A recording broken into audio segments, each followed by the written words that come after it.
Hey guys, welcome back to the Otter Creek in Rio Grande. We're going to get started on another op session. Going to pick up right where we left off from the previous one, where I took a string of cars from Cloud City to Frying Pan. And so we're going to do some classification, which is going to be mostly what this video is, and I will try and fast forward through some of the more mundane aspects of it. But this is all part of model railroading.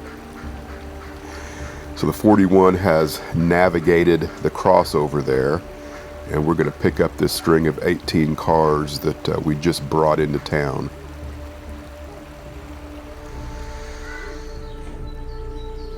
Now I apologize, my voice might be a little froggy. I've been sick for the last 3 or 4 days, so bear with me.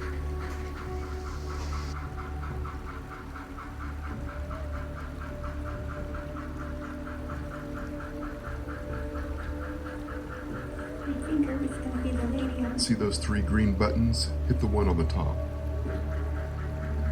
No.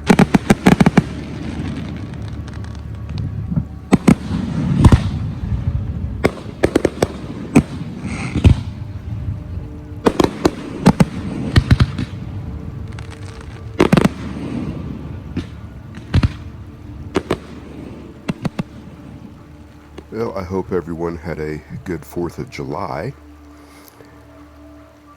So, taking a look at what we've got here in Frying Pan at this particular location, I've got 3 tracks, and the one furthest to the left I treat as a arrival departure track, and your trains won't go through your turnouts if they're thrown the wrong way. So the track to the left is an arrival departure track, and the next track to the right I consider track 2, and that's where cars headed to West Staging will go. And then track 3, which is the next one to the right, is Silver Gulch and Grand Junction. So I'm going to run around the train here and grab hold of it from the other end and start doing some classification.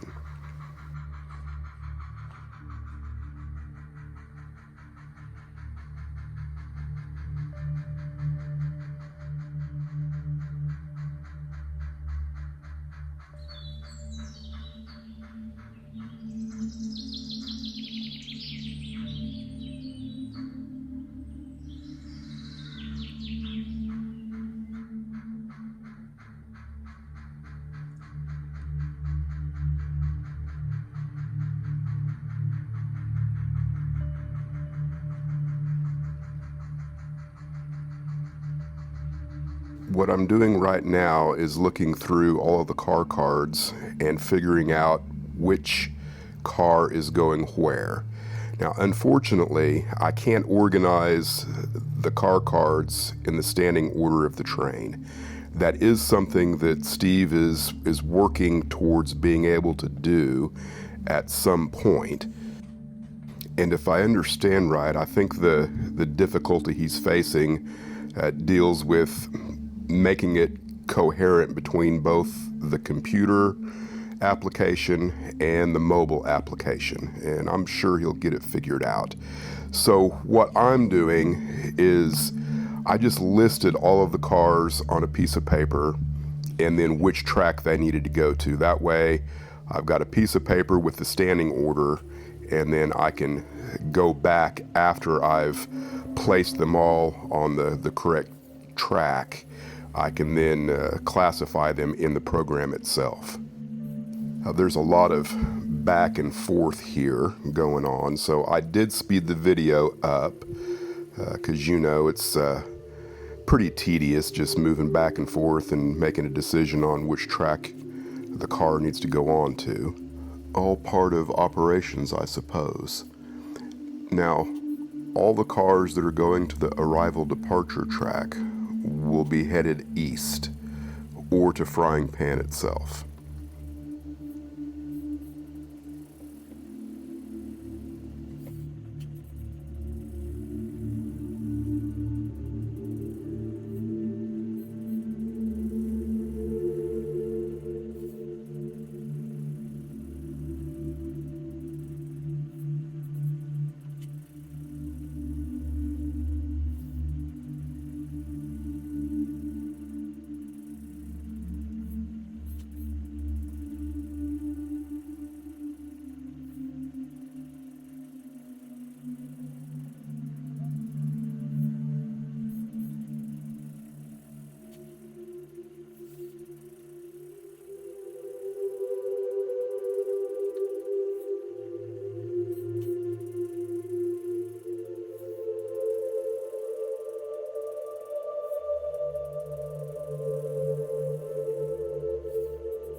So I've got all of the cars classified that's going westbound.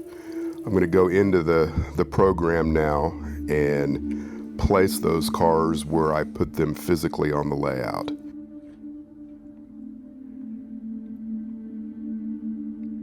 And it's either going to be track 3 or track 2 for the most part.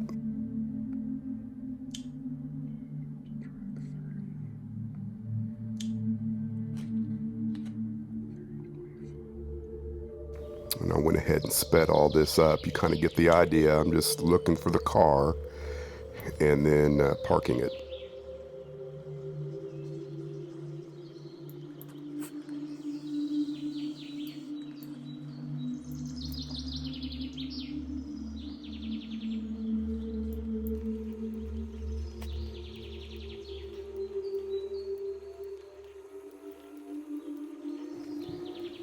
Now I'm going to do the same thing with these other cars that are either going back the opposite direction or they're bound for somewhere here in Frying Pan.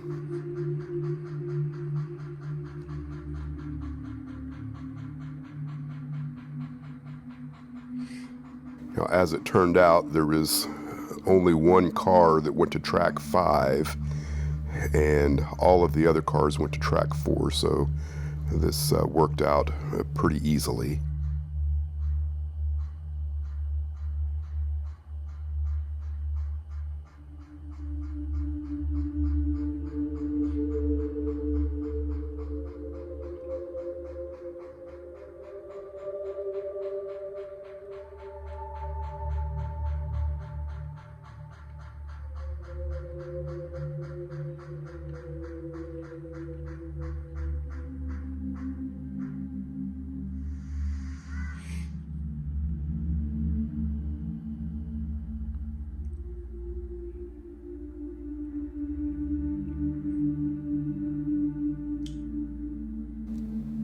Just more of the same here, looking to make sure that I've got the right car going to the right place, and then parking it on track 4.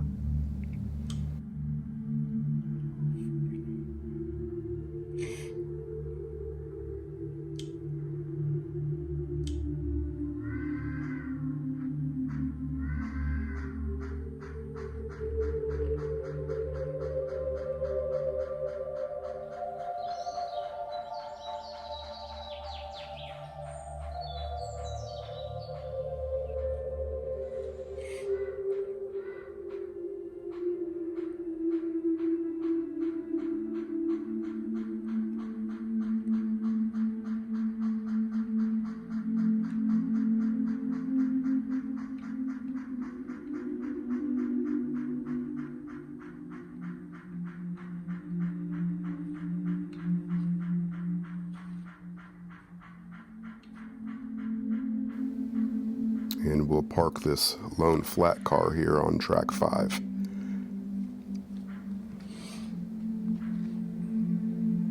I believe it's destined for someplace in Frying Pan.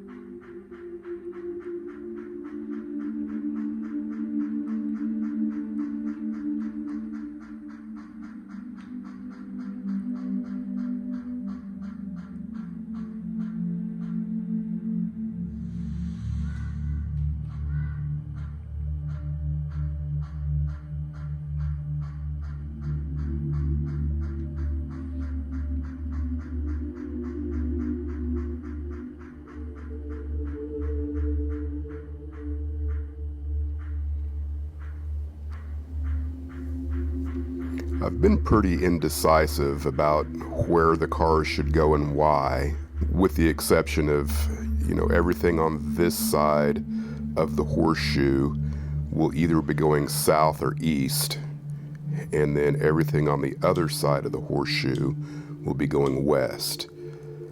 But kind of because everything is a shared track, what do I share with which destination? I've changed my mind probably a dozen different times and probably will again before I'm fully satisfied with how it should work.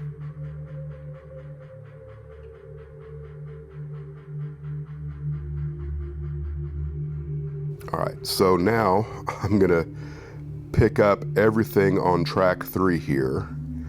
I think when I originally decided I was gonna do this, I thought I was gonna be going to the west staging yard, and it turned out I only had 4 cars that needed to go to west staging, and I had more that needed to go to Grand Junction, so I went ahead and kind of changed on the fly.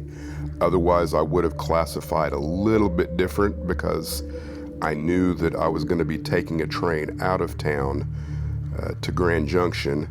I would have put those cars probably someplace different, so I created more work for myself probably.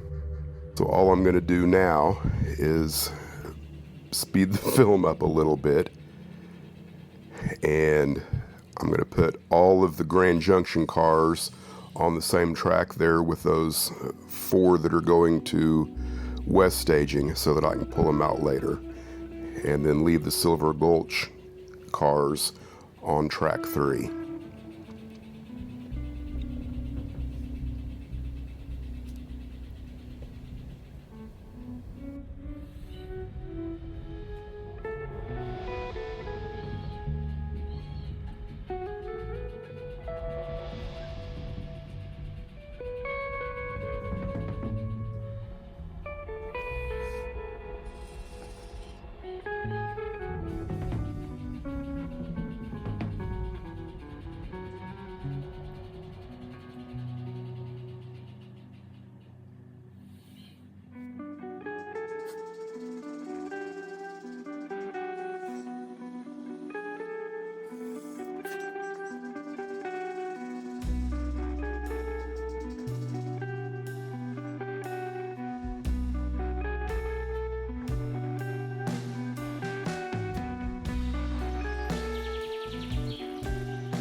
All right, the train for Grand Junction is built now. I just need to put it on a departure track.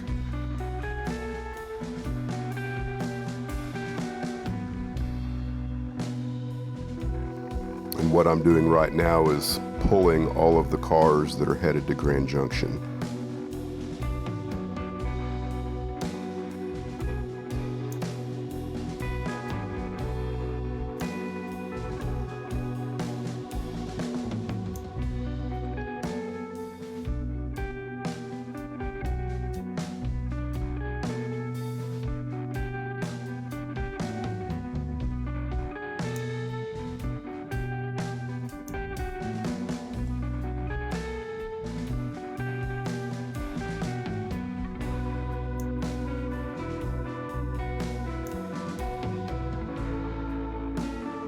Now, since we're not going to the west staging yard, instead of taking the 482, I'm going to grab the 462 and we're going to take it to Grand Junction.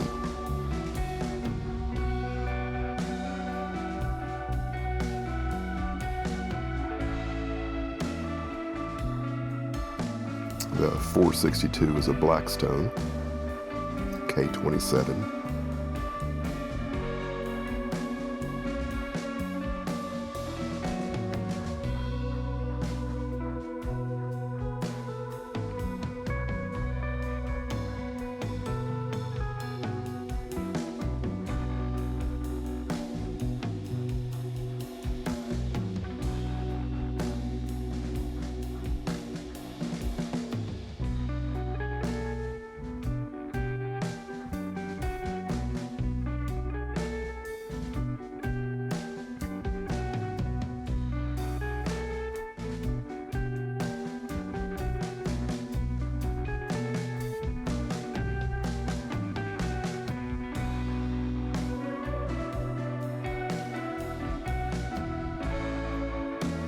The only thing left to do now is to pick up the caboose. With the magic of editing, that's done pretty easily.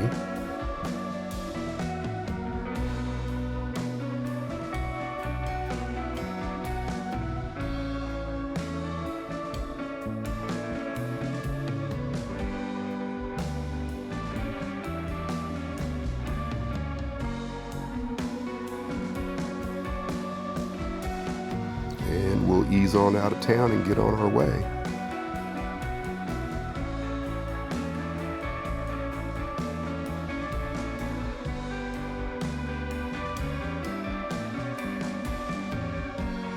We'll come through Silver Gulch here, and you can see the 453 is in a holding pattern there on the main line, and that's because I was attempting to do it around the world with it and discovered I had some trackage problems on the other side of Frying Pan. I didn't need to use any of those turnouts in this video, but I need to replace a couple of turnouts, and I've gotten started on that. Be a future video probably.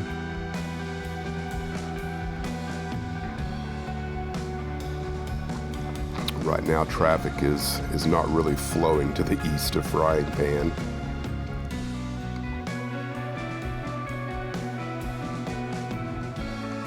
We've successfully navigated the Nolix. I think there's about 40 feet of track between Frying Pan and the west staging yard.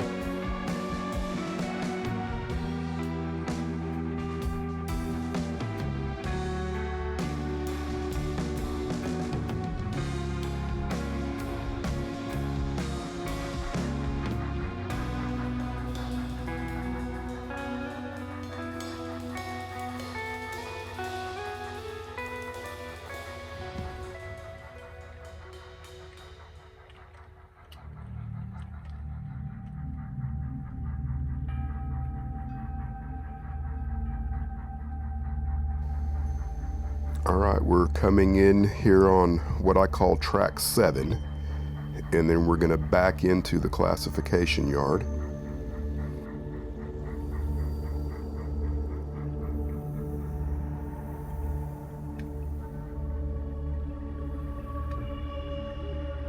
And the first thing we're going to do is drop off the caboose. I don't have a yard switcher down here at the moment, so I'm just basically using the whatever power I've got on hand to do any of the switching and classification that would go on in this area. And kind of the way I'm doing things right now is this track here, the third track down from the top or the fourth track up from the bottom. So I'm using it as kind of a freight transloading track. So that will be the first place that a train comes into. And then so once it's parked here, the idea is any way bills that need to change will change here. And then the next thing you would do is classify them into one of the other tracks in this area. All right, that pretty much brings this video to a close. A lot of switching back and forth, I know, but hopefully you get an idea of what I've got going on here at the Otter Creek and Rio Grande, and I sure appreciate your views and comments. So we will see you later on the Otter Creek and Rio Grande.